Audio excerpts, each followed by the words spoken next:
Yo, yo, yo, what is going on, everybody? Welcome to the Max&JuanCast. As you can see, doing it solo tonight due to my buddy Max. Uh Everything's okay with him. We still doing the Max&JuanCast. He just had a busy weekend. If you guys watched our live show on Wednesday, uh his sister wound up having a wedding. She got married. Congratulations to her, by the way. Um he didn't get a chance to watch any games. All right, he was busy from the day from Saturday, and he was hanging out with family all weekend. So I'm running it solo dolo. All right, with my delay camera. I apologize for that, but I'm still going to talk football because my Raiders lost. The Titans somehow are still the same without Derrick Henry. Seems like they got better. Somehow the Arizona Cardinals are still dominant with a bunch of players missing. Just a wacky weekend again. I I was kind of hoping that the Raiders kind of dodged it with last week, but it's like a big old carryover this week. The Bills lost. Like the Jags winded up freaking getting the win. Urban Myers beat out Josh Allen. It was crazy, man. But welcome to the show. If anyone's new, make sure to subscribe, hit that like button, comment down below what you guys think. Make sure to follow us on all social platforms, especially Twitter and Instagram. That is at Max_JuanCast right there on the screen. If you guys forget, links in the description for everything Max&JuanCast, down to our Apple Podcast, Spotify, YouTube, social medias, everything you need. It's in the description. But I want to get down to the nitty gritty, bro. Let's talk basically the shocker of the week. I mentioned it earlier. The Tennessee Titans wind up going into Los Angeles and beating the crap out of the Rams. Honestly, I mean, this is the first time I've seen Matthew Stafford really be rattled. He got sacked 5 times for a loss of 41 yards. QBR was 17.6. He was 31 for 48, 294 yards, 1 touchdown, 2 interceptions. Uh, it was 21-3, guys, at half. This was terrible from the Rams. Um, Sean McVay's not really in this situation all that much. They couldn't get the run game going. It seemed like anything that the Rams try to do from their offensive line of standpoint, it was not working. Like Danico Autry had a game, my boy, uh, Jeffrey Simmons, like the whole defensive line for the Tennessee Titans just straight up bullied them. Kevin Byard actually coming out of the depths of safety hell, and he's actually good now. He had a pick six in this game. He looks amazing, but you know, I heard a lot of things about Derrick Henry. Me and Max were talking about it a lot too, on how he was having this amazing season. He looked like to be on his way to 2,000 yards and one of the last great running backs that we have seen. And people were even putting him into the MVP conversation, and ends up getting hurt. He's out for the season. And besides that, like besides Derrick Henry, the Titans really haven't been much. The Derrick Henry has been single-handedly putting him on his back. And everyone thought playing the hot LA Rams, they're done. Like they're gonna at least lose this game. This is like the Rams are just better. And the Titans came out with a retired uh, uh recently retired Adrian Peterson, a hobbled Julio Jones, hobbled AJ Brown, a defense with a bunch of no names in the secondary besides Kevin Byard, and they got the win, bro. And it brings me back to how valuable is Derrick Henry? And maybe it's just, maybe it's just one of those wins. Like maybe it's just a one-time thing. It was a wacky weekend and crazy stuff happened and the Titans just, played better than the Rams tonight. But I just think this is probably like a blessing in disguise for the Titans. And it's making a guy in Todd Downing and just the offense in general be a lot better than what they were with Derrick Henry. Like they're forced to figure it out. And I know like a big part of tonight wasn't it's not like their offense was amazing. Like Ryan Tannehill he went 19 for 27, 143 yards, one touchdown. He had an interception and got sacked 3 times. The run game was nowhere to be found. They had 69 yards rushing as a team. AP went 10 for 21.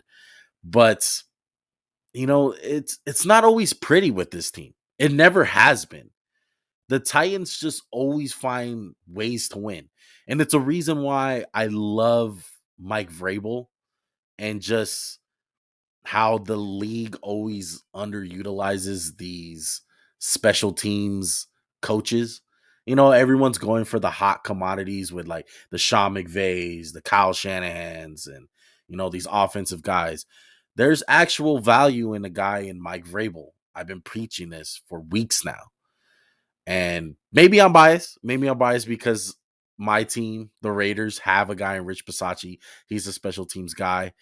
Recently, not this week, but recently he's been having success with just letting his coaches coach. And I think that can be very beneficial for a franchise. And it shows really great success for a head coach like Mike Vrabel. But it's a great win, man. I wouldn't go out I w- I wouldn't go so far and say that they don't need Derrick Henry, but Titan fans just have some faith. I think a lot of people have been on Todd Downing, their offensive coordinator, and criticizing him. This is going to open up a lot of stuff. This is going to make them do very uncomfortable things. That's how you have growth. Just in life in general. You have to put yourself in uncomfortable situations to grow and be better. And that's kind of what the Tennessee Titans were forced to do tonight without Derrick Henry. And hopefully it continues. Now on the Rams side, I'm not too worried. Uh this is their second loss. They actually look like a regular team, okay? But they'll be fine. Von Miller didn't play tonight. He was hurt. I still think their defense is pretty good. Their offense, yeah, they struggled tonight, but it's a 17 game season. You're gonna have nights like this, or games, should I say. And it was just not a good night for the Rams. But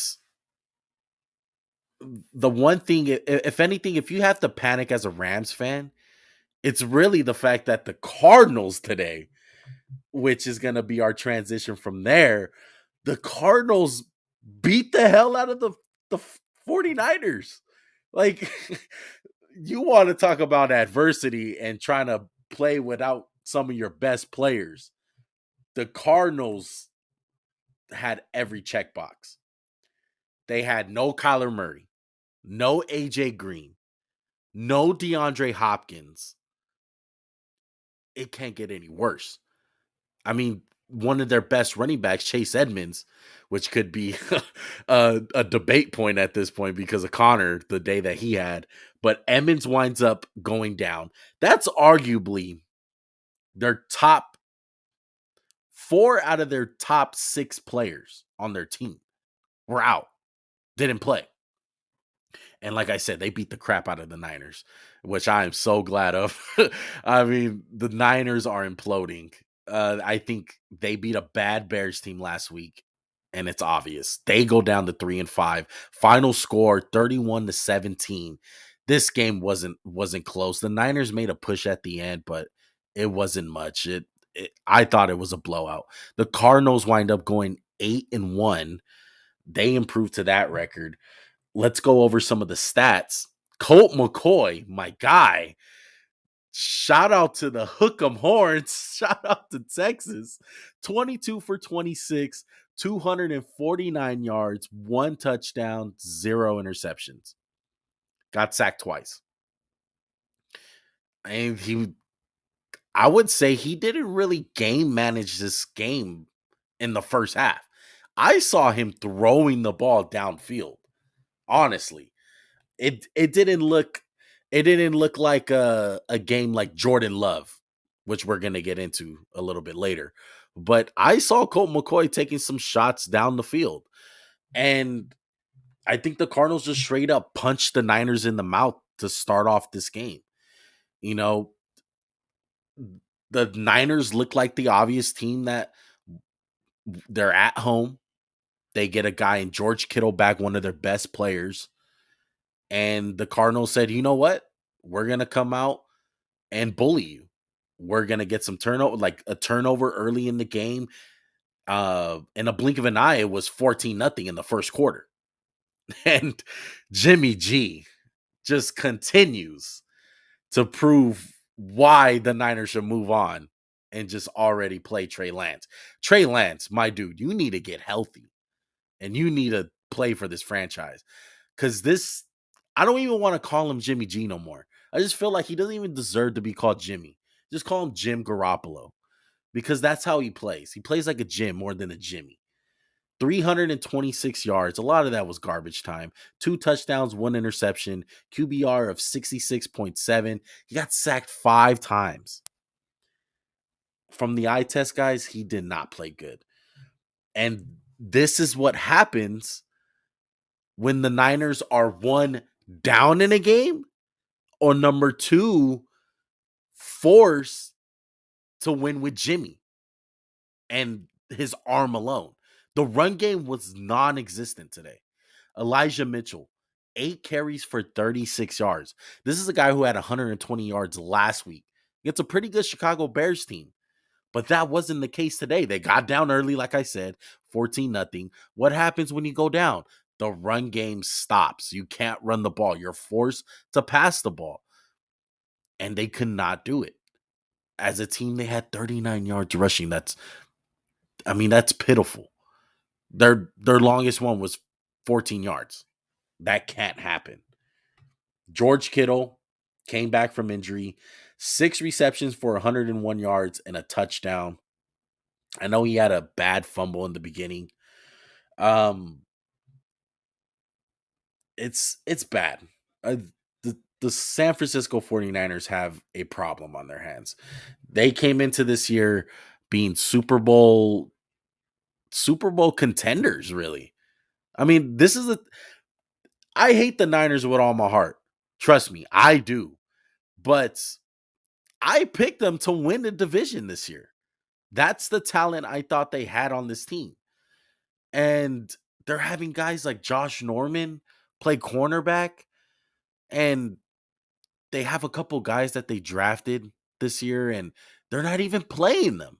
They're playing a guy in Josh Norman who had a crucial penalty during the game for unsportsmanlike conduct or whatever it was. Like, what are you doing? And it comes back to there has to be some type of hot seat on for Kyle Shanahan. Like, how many times are we going to bring up excuses for this guy? Everyone just assumes he's this offensive guru and the only reason why they lose is because of injuries, or it's because of Jimmy, or this or that, like COVID. Like, When are we going to stop giving him excuses and hold him accountable for the results that he's getting? And the facts is that he's only had one good year. And don't get me wrong, it was a very good year. Obviously, they made it to the Super Bowl. But besides that, they've been under 500. They've been a subpar team. And it's not even like losing is one thing, but it's always the way you lose. And the whole situation with him dealing with the quarterbacks with Jimmy and Trey Lance was a bad decision from the get-go. When they first made that trade, the initial trade before they even drafted Trey Lance, when they got when they got rid of those 3 first round draft picks, automatically I said, okay, Jimmy's gone. Jimmy needs to be traded. He makes too much money. Why would you have Jimmy G as your backup? He gets hurt almost every year, which he got hurt again this year. And they wind up keeping him. Now, that just, to me, that divides the locker room automatically. Because you have a guy in Trey Lance that comes into camp, winds up killing it. And from the eye test, when you're watching a guy in Trey Lance and Jimmy G, there's probably a big difference. Like as far as just wild throws. Like Trey Lance has a great arm. That's one of the reasons why he went so high in the draft. When you're watching him compared to Jimmy G, who's Mr. Check Down, and like with him, it's more of his fast motion, quick release. Trey Lance just automatically looks good. Like you don't think the players look at that? You don't think Debo Samuel or George Kittle, these guys don't notice that?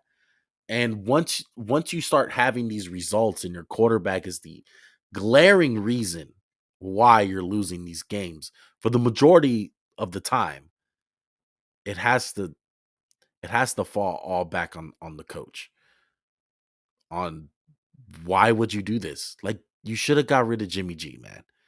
And it's coming back to bite them in the ass. They're 3-5. They're out of their division. It's hard to talk playoffs with them at this point. Anyways, that's my 49er rant. I had to go on it. As far as the Cardinals, man, I mean, they're sitting in the driver's seat. I bet everyone this week coming in, the Rams included, this was a golden opportunity for the Rams to get a win, to improve to 8-2 or whatever it is, 7-2, and the Cardinals to obviously get a loss with Murray and be 7-2, and they'll be, for the tie. That didn't happen. The Cardinals took care of business. They're good, man.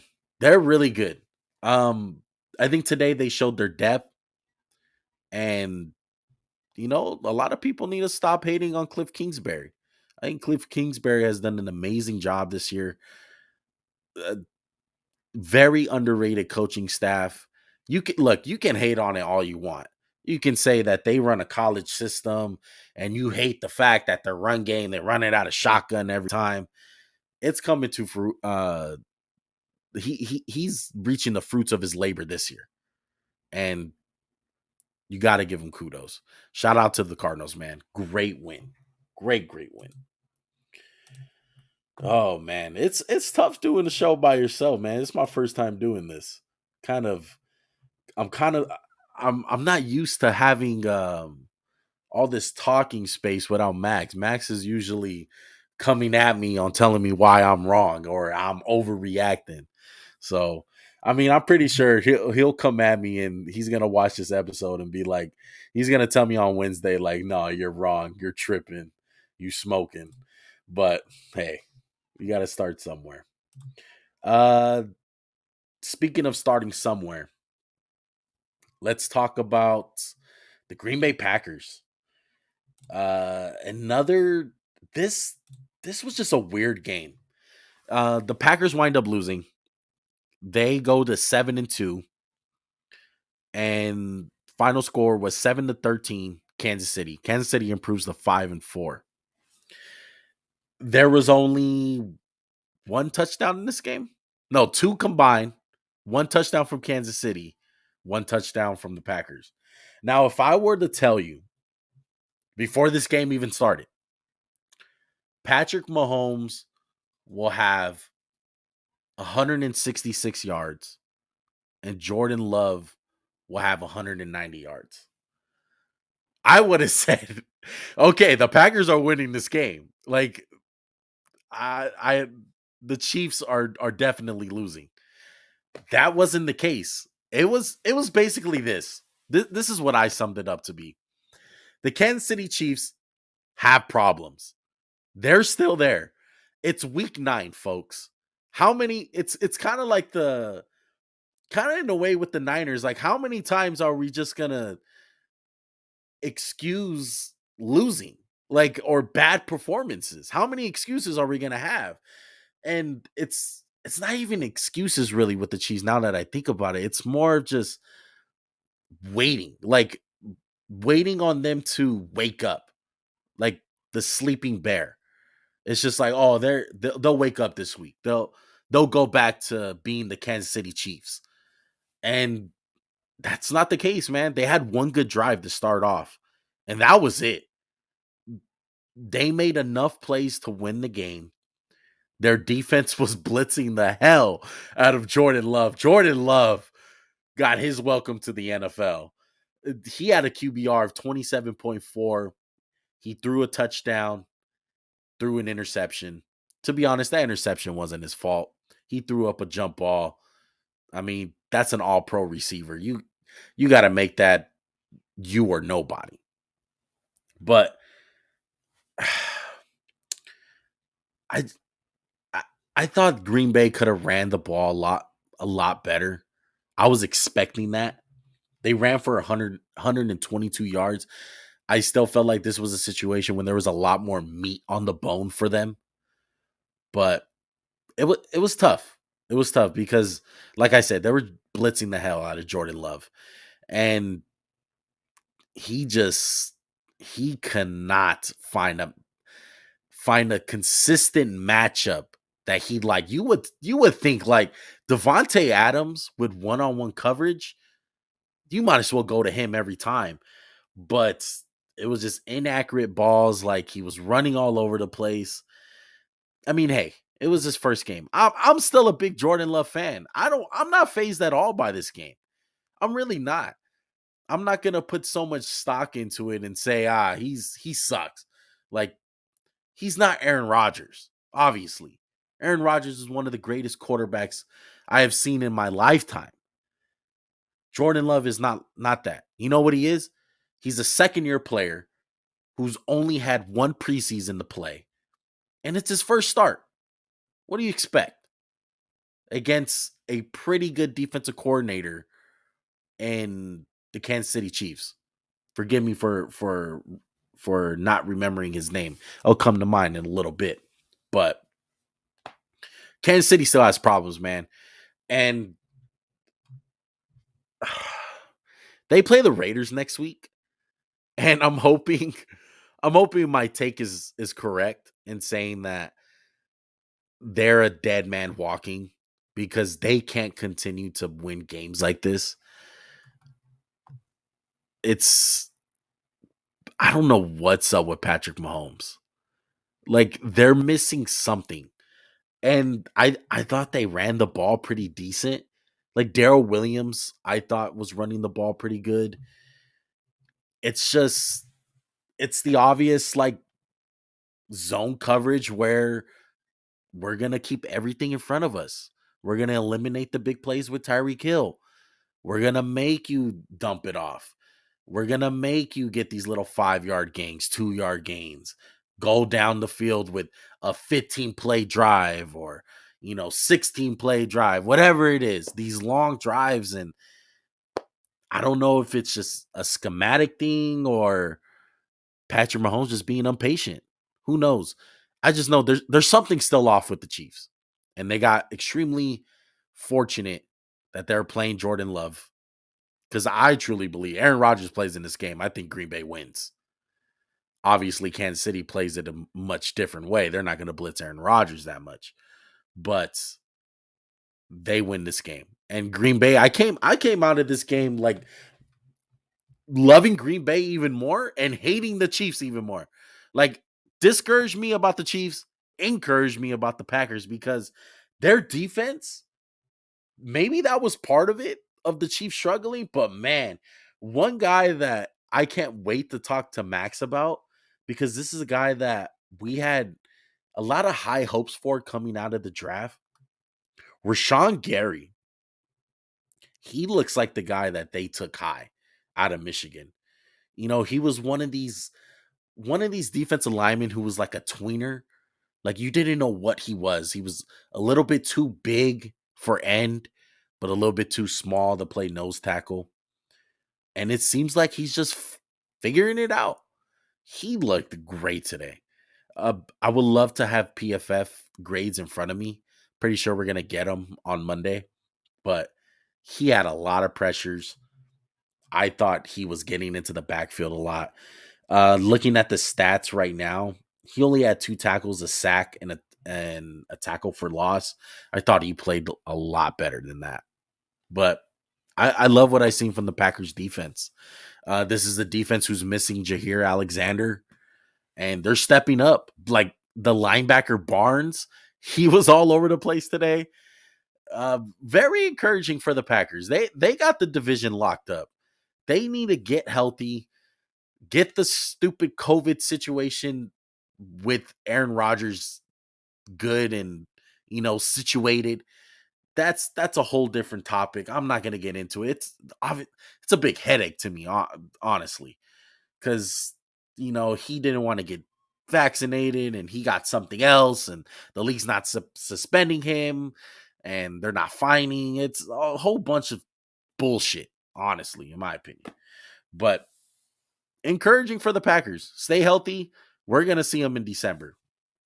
As for the Chiefs, they play the Raiders next week. And it's that time of the podcast where I'm going to go on my 20-minute Raider rant. Nah, I'm just kidding. But let's talk about the Raider game, man. Raiders lose today. Final score of 16-23 to the New York Football Giants. Oh, man. I wouldn't say it was the most frustrating game I watched.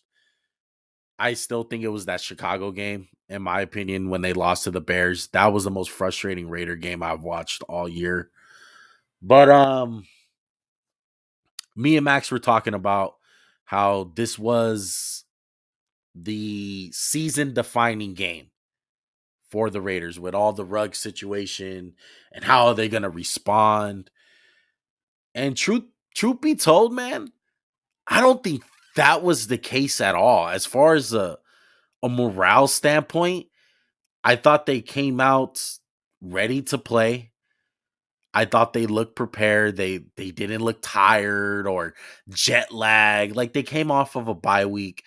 They didn't look flat. That wasn't the case, man. Now, on the field aspect, the actual schematics of losing Henry Ruggs, I think it got exposed today. Obviously, you're going to miss a guy who runs a 4-3 who stretches the field.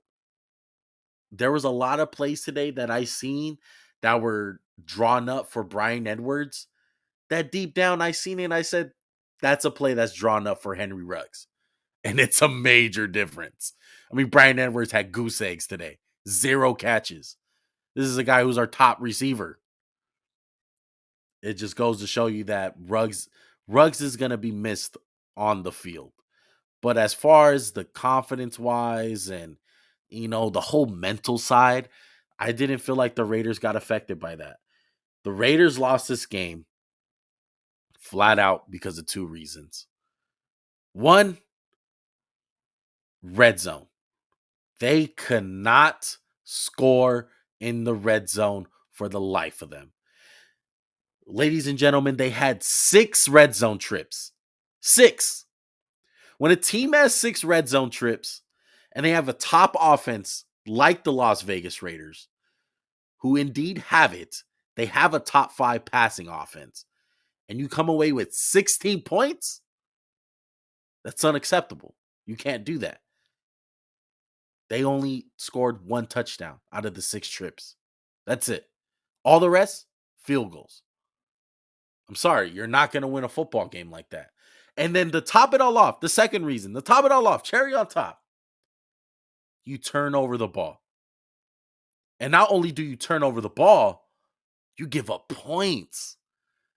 Like some of the most durable and reliable guys for the Raiders today. Derrick Carr, been playing amazing this year. Colton Miller, a guy who hasn't gave up a sack all year. Decides the first sack he's gonna give up this year is the game sealer. He gets beat, strip sack, Carr fumbles, game over. Hunter Renfrow, a guy who has, I mean, you can honestly nickname him Mr. Reliable. I thought on the interception that Carr threw, the pick six, I thought it was honestly more of Hunter Renfro's fault than Derek Carr's. I think Derek Carr obviously has a part to play in it, but it was on a third down.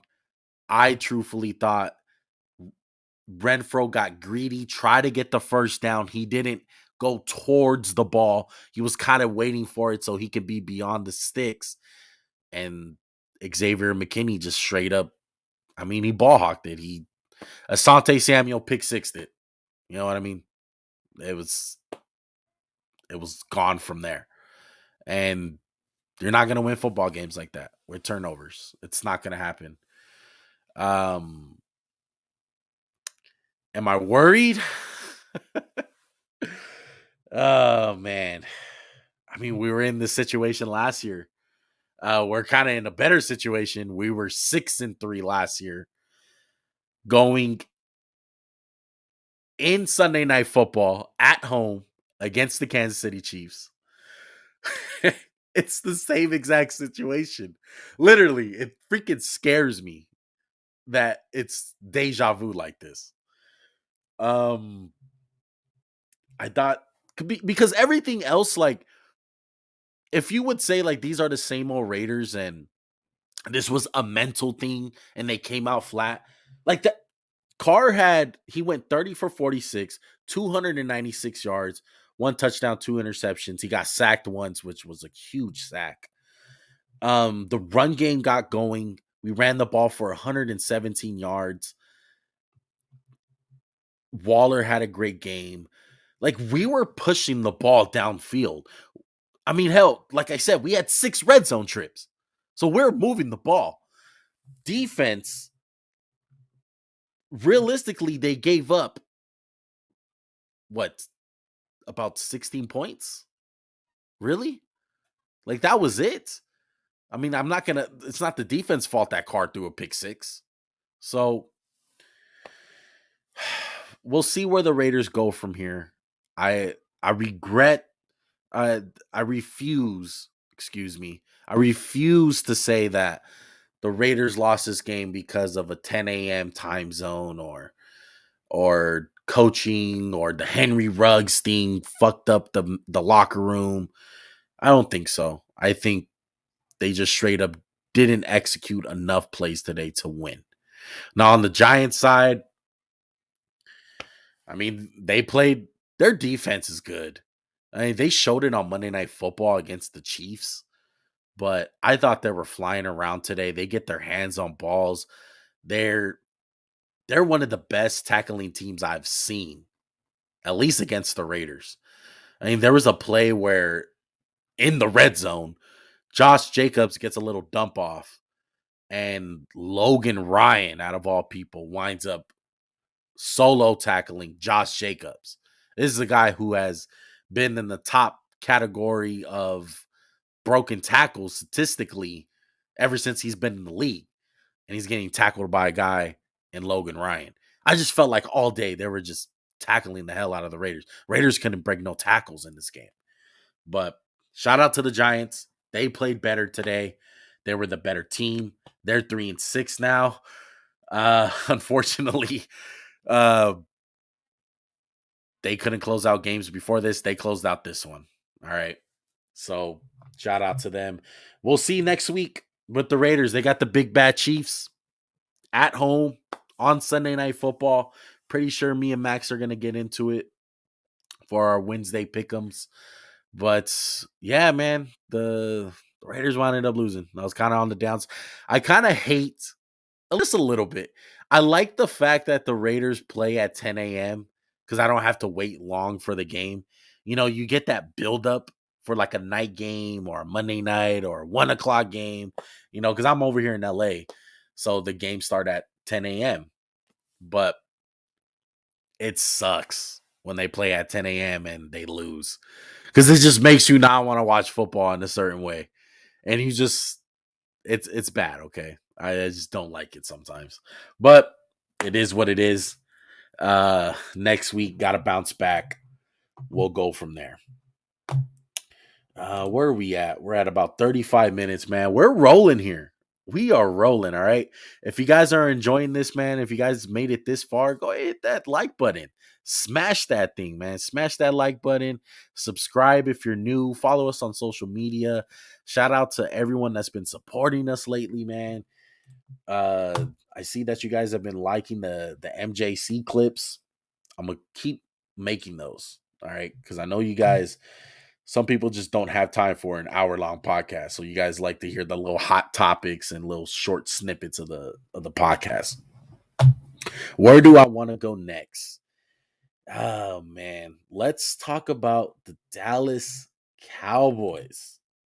Man, uh, I was saying on Saturday when I was doing a couple of my parlays, I think I'm kind of getting a little, gambling addiction.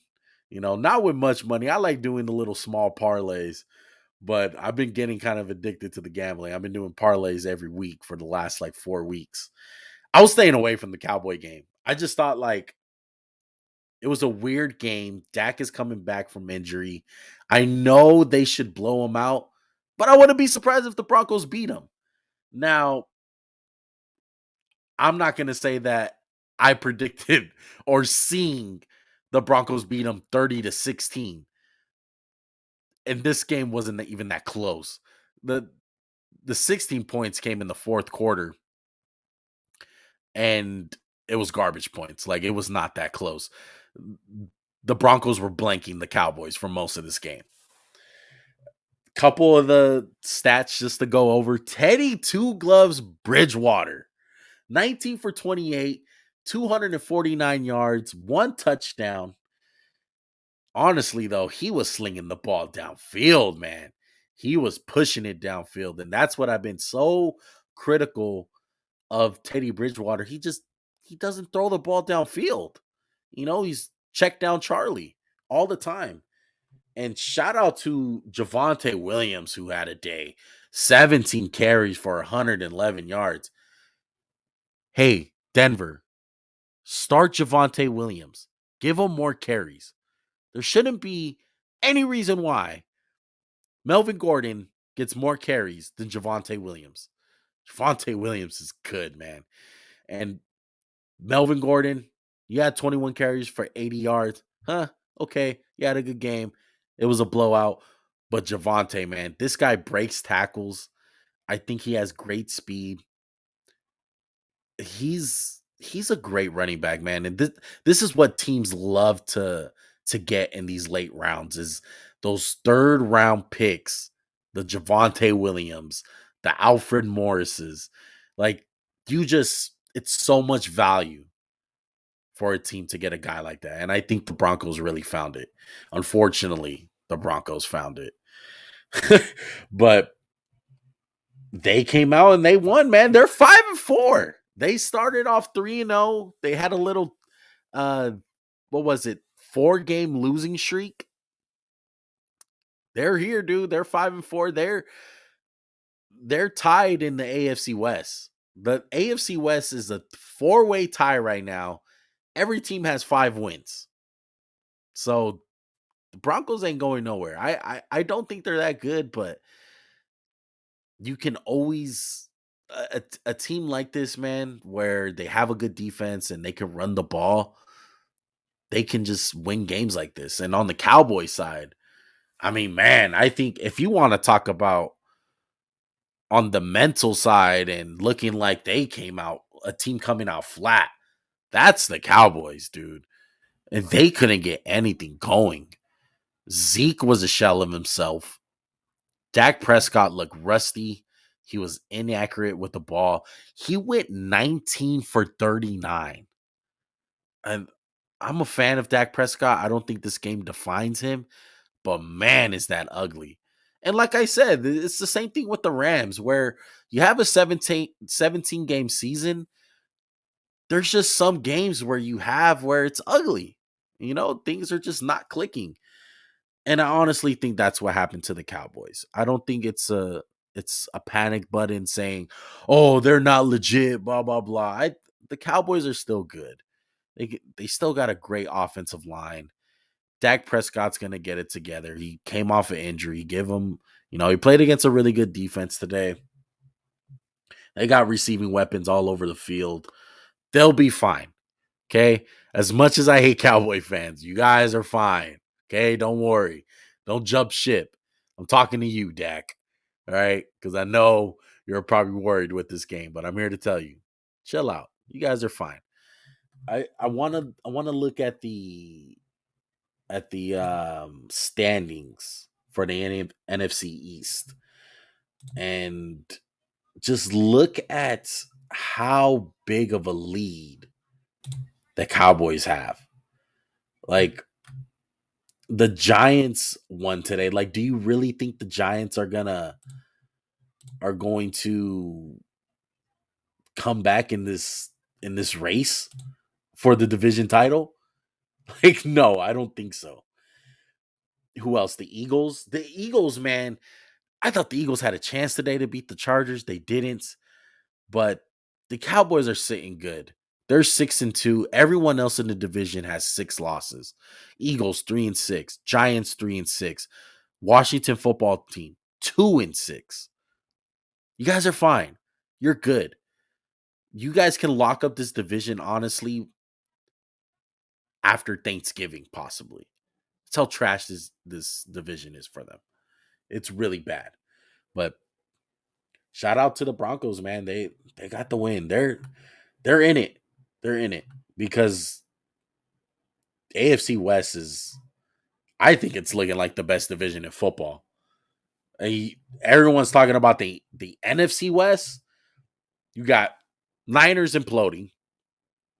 You got the Seahawks without Russell Wilson.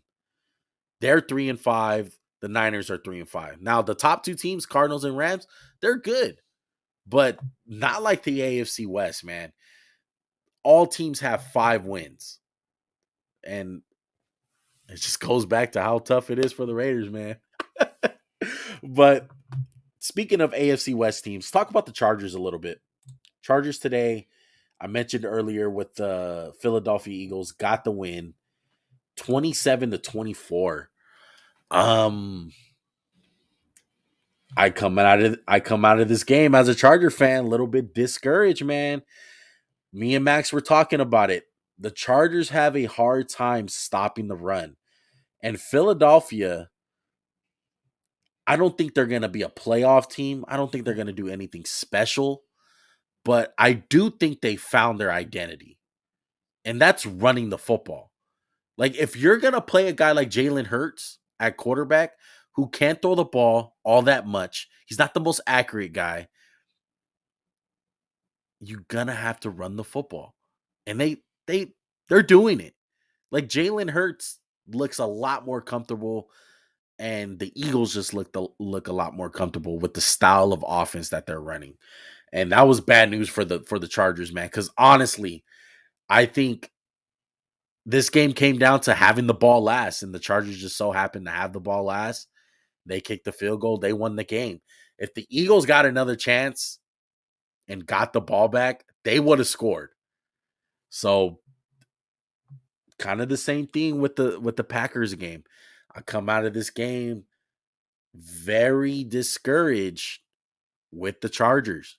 You can't run the ball that effectively right now. Austin Eckler had 17 carries for 59 yards, and you guys can't stop the run. And that's a big problem.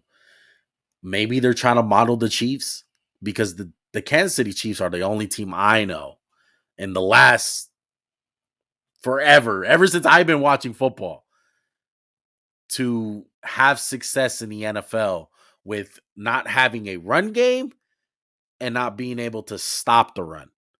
But at some point, I mean, even the Kansas City Chiefs, even though I'm saying that, during the playoffs, they still find ways to run the ball and stop it. Like they did stop Derrick Henry, as hot as he was last year. So if the Chargers want to go anywhere, I'm talking to all you Charger fans. If you want this team to go anywhere, you guys are going to have to stop the run because you guys ain't getting nowhere. That's the recipe for a good team. Stop the run the ball. Every time. It's the most obvious in the NFL, man. Let's move on to another game that I want to talk about. Let's see what we got here. Let's go. Oh my goodness, this was a great game. Baltimore Ravens got a win today. They improved to 6-2.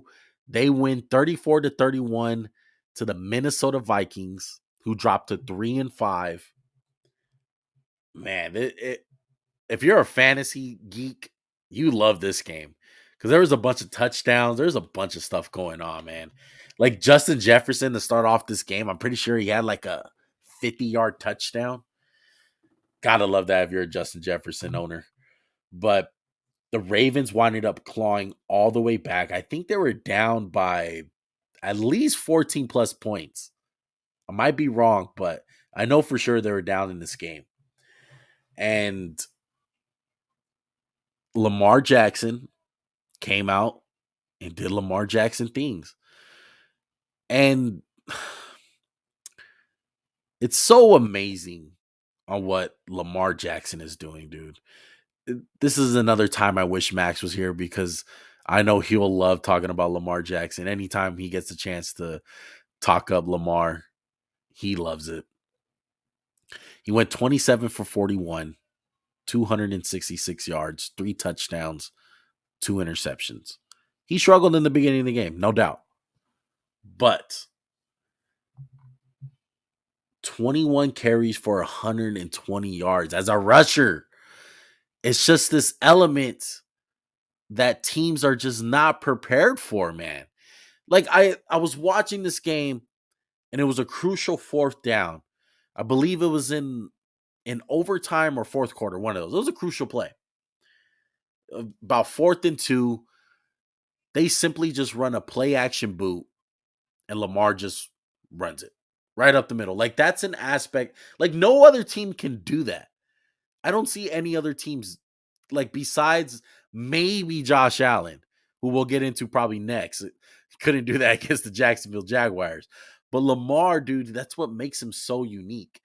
And I'm feeling confident about my Baltimore pick for the Super Bowl. This was my dark horse. And I picked them as a dark horse, even though they had all those injuries. I knew that they lost their top 2 running backs, and I was still riding with them because I feel like Lamar is going to take that next step. You know, he's showing signs this year of him improving as a passer. And I think like getting this kid Rashad Bateman in the mix back from injury is even bigger. He had 5 receptions for 52 yards. I just felt like the kid made more plays out there than the stat sheet said. And Marquise Brown, I mean, an amazing season so far. This guy has been red hot. And this is a guy that everyone was critical of before the season. He's showing up. Like he's a viable option for them now. And that's all, maybe that's all Lamar Jackson needed. And time will tell in the playoffs. You know, playoffs are a whole different animal, but I'm feeling really confident about the Baltimore Ravens. Really confident. They got the best record in the AFC right now, I believe. And just watch out for Baltimore. Minnesota side. They're 3-5. Man, I would hate to be a Minnesota Viking fan. They they gotta be one of the. Are they the best 3-5 team in the league? Honestly, they've lost so many close games. I'm going over some of their losses. They lose to the Cincinnati, 3 points. They lose to the Arizona Cardinals, 1 point. They beat Seattle. They lose to the Browns by a touchdown. They barely beat the Lions. They beat the Panthers. They lose to the Cowboys less than a touchdown. And now they lose to the Ravens in overtime by 3 points. That's just heartbreaking, man. And at a certain point, it has to break you as a team, especially when you're not established like the Minnesota Vikings, where they have all this talk with their head coach being on the hot seat with Mike Zimmer. You know, I don't think he's gonna make it. He's not. Like, you can have all the moral victories you want in the NFL. What comes down to actually having a job in the NFL is wins and losses. It's why I get so pissed off when people think differently with Kyle Shanahan. Like, if you're not winning games, you're out.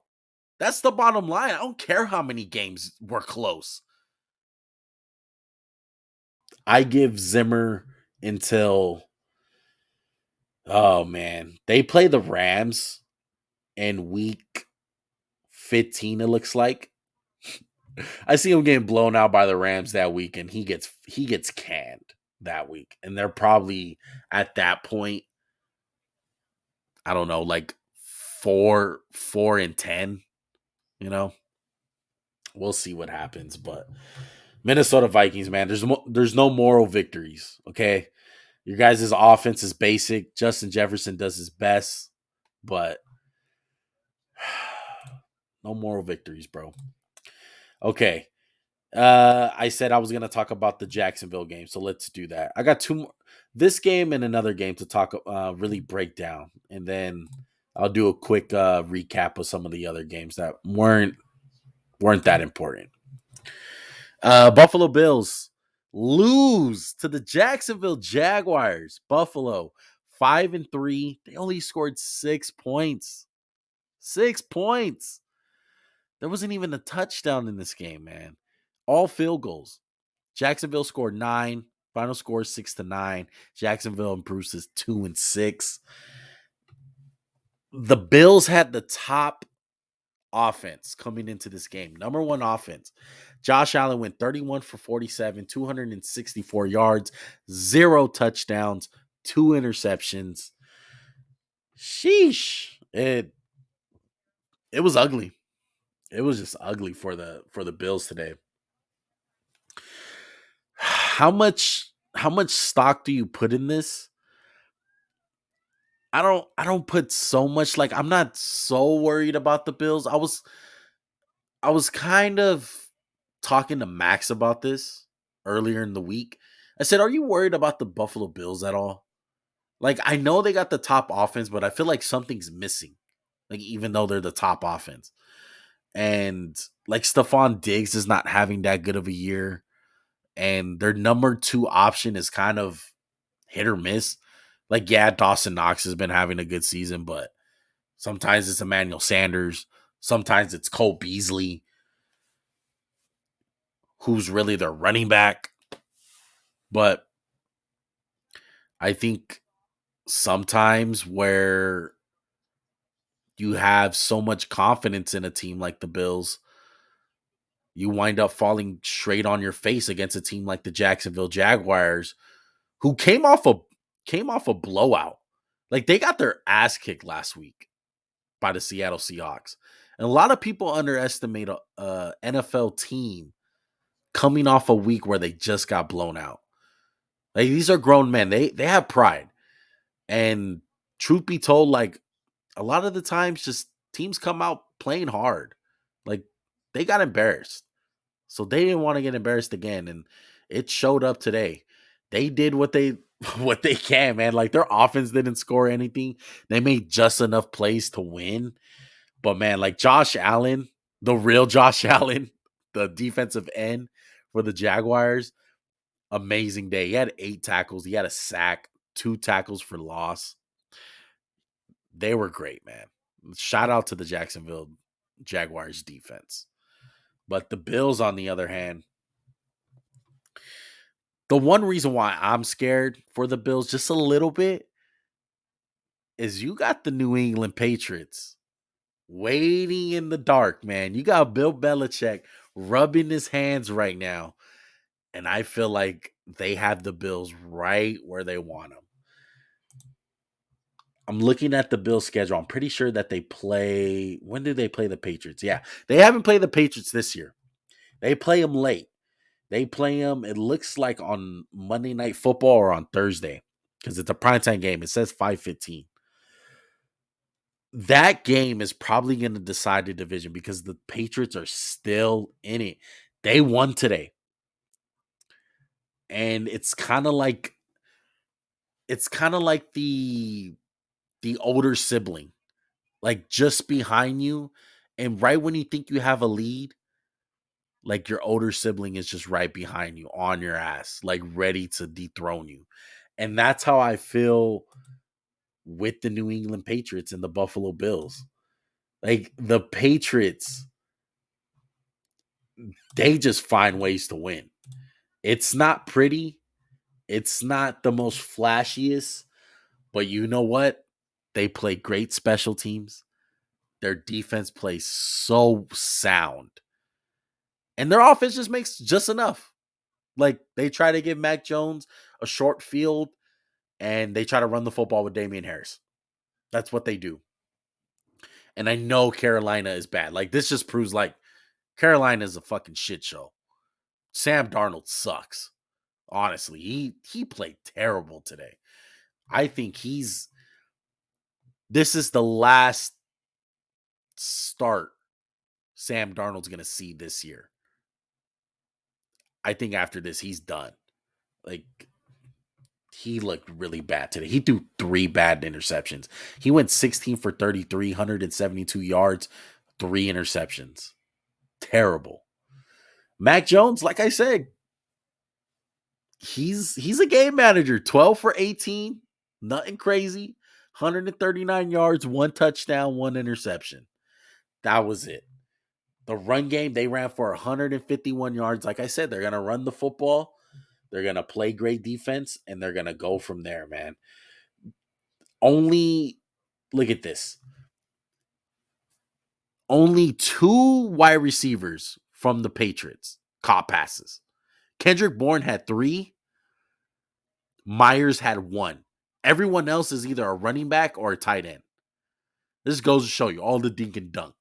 It's insane, man. But the Patriots are 5-4, ladies and gentlemen.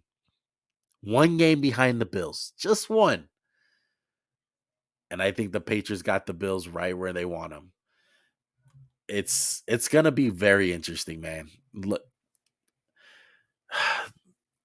I think Bill Belichick just loves to be the underdog. He loves to be the underdog. He loves to be the team under the radar that no one's talking about. They just put away like 2 great wins against the Chargers and the Panthers, where their defense looked great. Like I think they had 2 defensive touchdowns today. You got to give it up for the Patriots, man. I'm very intrigued to see what happens in the AFC East. It's not over by any accounts. Everyone thought the Bills were going to run away with it. Even me in a sense. Like I had the Bills as the top team in the AFC. AFC is kind of wide open, man. Honestly. Like who's the best team? The Ravens? Like it's not really set. Like the NFC, you know who the top teams are. In the AFC, on the other hand, it's not like that. I think a lot of teams are just in the mix. Like you got the sleeping Chiefs, you got the Patriots, you got the Chargers, you got the Raiders, Titans, Ravens, all types of teams, Bills. It's all over the place, man, including the Cleveland Browns. I mean, you can't count out the Browns. The Browns came out today. They beat the Cincinnati Bengals, who obviously don't know how to handle success. They're a young team. They'll be fine in the future, But this is what happens to the teams like Cincinnati, who are young, they're inexperienced. It's baby steps. You don't go from being the laughing stock of the league to best in the AFC. You know, they had their win with the Baltimore Ravens, but they lost. They lost to the Jets, and they got beat by the Browns, who me and Max both picked the Browns. And I thought Baker Mayfield responded perfectly. He's not the best quarterback. He's not nowhere near that, but he does his job. They run the ball, they play defense. I think I think the Browns are fine, man. They've had some bad luck. Like they lost their running backs for a good like 2 week span. Baker's been hurt. Like I don't think that like OBJ's tripping. Like I think it's more of a him problem than a Cleveland Brown and Baker Mayfield problem. Like is Baker uh kind of a subpar quarterback? Yeah, he is. But I think he's a quarterback good enough to win a Super Bowl with. Honestly do. And I think Cleveland has the recipe and the pieces around them to at least get close to there. And they just need to stay healthy. Like they had a lot of weeks with a left tackle out, left guard out, like just weird stuff happened. They're 5-4. They're fortunate enough to be here. They've had a tough schedule. Like they've been playing the Green Bays, the Kansas City Chiefs, Baltimore. Like they've been playing a tough schedule, man. And the Browns are still here. They're going to be in the mix. And this win really solidified it. They got a couple guys back, like Nick Chubb came back in a big way. 137 yards rushing, 2 touchdowns. He had a 70-yarder. Like it was great. Denzel Ward had a pick six. It was a great win for the Browns, man. Don't sleep on the Browns. Just because they lost all these other games and the OBJ situation, do not sleep on them. I'm telling you right now, man. Let's do a couple more recaps and then I'll let you guys go, man. Appreciate you guys rocking with me, bro. Houston did not get a win. Miami winds up getting the win. Final score of 9-17. This was the Deshaun Watson Bowl. I had faith in Tyrod Taylor. He threw 3 bad interceptions. Brissett started this game. Tua not looking good for him. He's either hurt, something's going on with the kid every week. Congratulations, Miami. You're 2-7. Not much to say there. Let's move on to the Falcons, man, who beat the Saints. Saints are just they don't have a quarterback right now. Trevor Siemian started this game for them. He went 249 for 2 touchdowns, didn't turn over the ball, but he didn't make enough plays. And when you have a guy in Matt Ryan who's experienced, you wind up getting outplayed by him. The Falcons are 4-4. I just feel like they're one of these teams where they can either get blown out every other week or they can win. Like they're just weird. I still don't trust them. I really don't. It was a division opponent. The NFC South is weird in that way. Like like last week with the Saints, they beat the hell out of the Tampa Bay Buccaneers. Like it just is what it is in the regular season. It doesn't shock me that Atlanta won. Are they for real? No. They just have way too many inconsistencies with them. Like they can't run the ball. 34 yards to show for Mike Davis, my guy. Having in so many fantasy leagues, you are killing me. You're absolutely killing me. Cordell Patterson, one of the biggest sports in the NFL. He said it don't matter. Quarterback, wide receiver, tight end, fullback. It don't matter. Put me anywhere. I'm gonna play. I love that about him. He's kind of under the radar, just keeping his career alive. Really one of the most intriguing careers that you've seen with Cordell Patterson, a guy who rookie year was sought off to be one of the bright future great receivers in the league and just winded up not going that way for the Vikings and been on a bunch of teams, but looks like he found a little home with the Atlanta Falcons. The Saints are 5-3. They're still in the mix for the division. I'm not worried about the Saints. They just got to get healthy. Play Taysom Hill. honestly. I think Taysom Hill is better than Trevor Siemian. But hey, a lot of people think Taysom Hill's a running back, so I don't blame him. I think that's it. Chicago and Pittsburgh play on Monday night, but that is it, folks. I finished within an hour. I hope I wasn't too long. I know I was rambling. This is my first time doing the solo thing, the solo dolo. I appreciate everyone who stopped by and watched this. And if you made it this far, subscribe, hit that like button, comment down below your takes for week 9. Me and Max will be back. The Max and Juan cast will be back for this show. I was the Juan cast, but not for long, man. I miss my partner in crime. We'll be back Wednesday with a special guest. You guys will have to wait and see. We'll do our pick'ems. We'll have a special guest for you guys. That's it. My name is Juan. I'm out. Peace.